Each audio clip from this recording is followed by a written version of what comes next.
नमस्कार, सुनील डोगरा के साथ यंग बाइट में आप सबका स्वागत है। इस वक्त मैं हूँ वेद मंदिर बाल निकेतन और बालिका निकेतन के अंदर। हमारे साथ जुड़े हैं श्री सुदेश पाल जी। आइए इनसे बात करते हैं, उनके बारे में जानते हैं। सबसे पहले आपका सर स्वागत हमारे यंग बाइट में। सर आप ये बताइए, जैसे कि आज की डेट में बच्चों का कुछ कम हुआ आना जाना या क्या है? ऐसा है कि ये जो बच्चे हमारे वेद मंदिर में हैं जी, ये लगभग हर साल बढ़ ही रहे हैं जी, हमने ये जो क्या नाम वेद मंदिर का जो जिसको हम ऑर्फनेज कहते हैं जी, ये 5 बच्चों से शुरू किया था। जी, उस समय केवल लड़के ही थे यहाँ पर, जी, और आज लड़कियाँ भी हमने यहाँ पर रखी हैं जो ऑर्फन हैं। ये सारे बच्चे जो हैं, नॉर्मली क्या होता है कि ये जो बच्चे यहाँ पर जब आते हैं जी, तो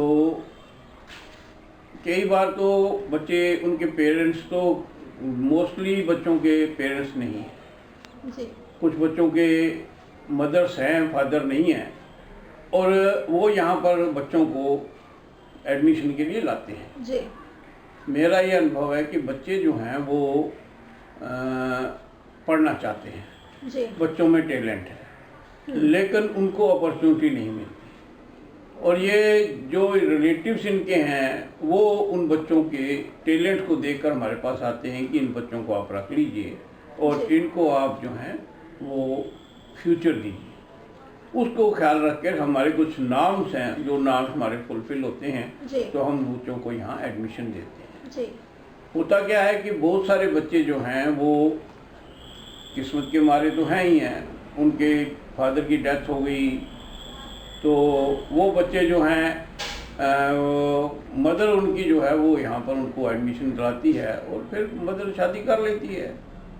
बाप है नहीं, मदर ने शादी कर ली तो बच्चों का लुक आफ्टर करने वाला कोई भी नहीं है। जी, कुछ केसेस में ऐसा भी होता है कि मदर जो है वो बच्चे का फ्यूचर चाहती है, जी, और बच्चे का फ्यूचर तभी बन सकता है कि उसको बच्चे को ठीक ढंग से संभालने वाला हो।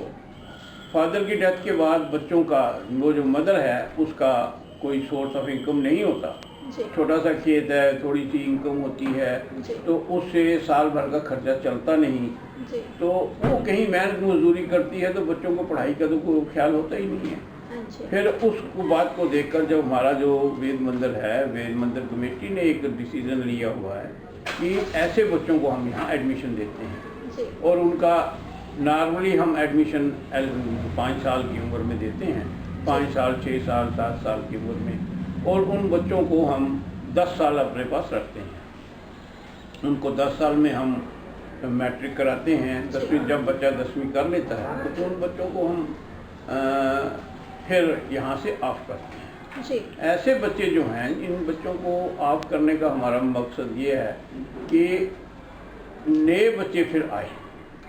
हमारी मैनेजिंग कमेटी ने यही पास किया हुआ है कि 10वीं पास के बाद बच्चों को हम यहाँ पर नहीं रखते, लेकिन हम उनको फाइनेंशियली जो बच्चे हेल्प चाहते हैं वो हम उनको करते हैं। बुक्स लेकर देनी, स्कूल की एडमिशन फीस है या यूनिफॉर्म है, इस तरह की हम आज भी कुछ बच्चों को हेल्प कर रहे हैं जो मैट्रिक यहाँ से कर गए। जैसे कि सर आपने बताया कि कुछ के फादर की डेथ हो जाती है, उनकी माँ वगैरह वो छोड़ जाती हैं बच्चों को, तो क्या उनकी माँ भी तो पाल सकते हैं ना बच्चा अपना?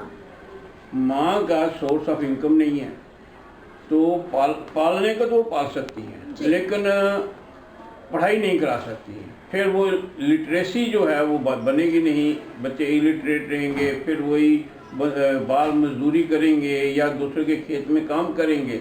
तो यहाँ बच्चे आकर एक अच्छा जीवन व्यतीत करते हैं, और हमारी मैनेजिंग कमेटी जो है एज पेरेंट्स उनका लुक आफ्टर करती है। उनको हम हर चीज़ प्रोवाइड करते हैं, और ये सारी चीज़ें जो हम प्रोवाइड करते हैं ये टोटली ऑन डोनेशन बेस पर होती हैं। जो मुख्य लोग हैं वो हमको डोनेशन देते हैं और जिससे हम इन बच्चों को पालते हैं। ये बच्चे जो है, बाकी मदर्स का जहाँ तक सवाल है कि वो इनको पाल सकती हैं, लेकिन कुछ मदर्स इतनी यंग होती हैं कि वो बच्चों को यहाँ एडमिट करा के शादी कर लेती हैं, भाग जाते हैं, और कुछ औरतें जो हैं घर से भाग भी जाती हैं।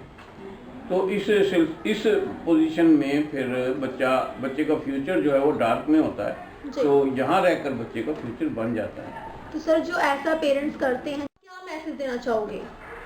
ये तो कर्ज है, सोसाइटी का एक कर्ज है। सोसाइटी पर ऐसे लोगों की जिम्मेवारी है, यानी बच्चा हो गया और खुद अपनी वो जो फैमिली का जो लस्ट है वो चलती रहती है, तो इसलिए हम तो उनको कभी अप्रिशिएट नहीं करते जी। लेकिन हम अपनी ड्यूटी ज़रूर करते हैं कि जिन बच्चों को हम पालें। बहुत से बच्चे अभी रिसेंटली हमने यहाँ से बच्चे हमारे पास जब आते हैं तो हाँ जी। कुछ बच्चों को तो अनह्यूमैनिटेरियन ग्राउंड हम यहाँ एडमिशन देते हैं, और कुछ जब हमारे पास अप्रोच होती है जी। तो हम उन बच्चों को भी एडमिशन देते हैं। जैसे हमारे अभी जम्मू में बीसी रोड पर त्रिकुटा कॉम्प्लेक्स में एक हमारा एक व्यक्ति था, तो उसने वो लिफाफे उठाता है जी। सड़क से। उसकी एक बेटी थी, वो 8 साल की, तो किसी ने हमें अप्रोच किया कि इस बेटी बड़ी हो रही है ना, उसका रहने के लिए जगह है, ज़मीन पर वो सड़क पर सोता है। तो हमने उस बच्चे को एडमिशन दे दी, और वो बच्चा इस समय बड़ा, उसकी आज और उस टाइम के में बहुत ही फ़र्क है। उस दिन उसने बच्चे ने अपनी माँ बाप को कहा कि अगर तुम शराब पीकर यहाँ आओगे तो मत आओ जी। तो इस तरह से बच्चों में संस्कार, बच्चों में एक अच्छे शहरी की बातें हम यहाँ सिखाने की कोशिश करते हैं। यहाँ हमारे पास कंप्यूटर लैब है, हम बच्चों को कंप्यूटर भी सिखाते हैं। लड़कियों को हम टेलरिंग की शिक्षा भी देते हैं। और कौन कौन सी सुविधा ऐसे आप दे रहे हैं बच्चों को? एक तो हम टेलरिंग की लड़कियों को देते हैं, और जो लड़की यहाँ से मैट्रिक करके जाती है तो वो वहाँ पर अपना सूट सिए, वो उसको सिलाई की पूरी ट्रेनिंग देते हैं। प्लस हम यहाँ पर सब बच्चों को कंप्यूटर की ट्रेनिंग भी देते हैं। 3rd क्लास से हम 3री क्लास से शुरू करते हैं, और 10वीं तक बच्चों को हम इस काबिल बना देते हैं कि अगर यहाँ से वो कुछ भी नहीं करें जी। तो बाज़ार में जाकर कम से कम किसी की दुकान में बैठकर वो टाइप करके या कुछ करके अपना गुजारा करते हैं। तो कुछ बच्चे सर यहाँ पे आना, जैसे कि एडमिशन लेते हैं, यहाँ पे आने से पहले आपके टर्म्स कंडीशन क्या है? हमारी टर्म कंडीशन बड़ी सिंपल सी हैं कि बच्चा जो है वो ऑर्फन होना चाहिए जी।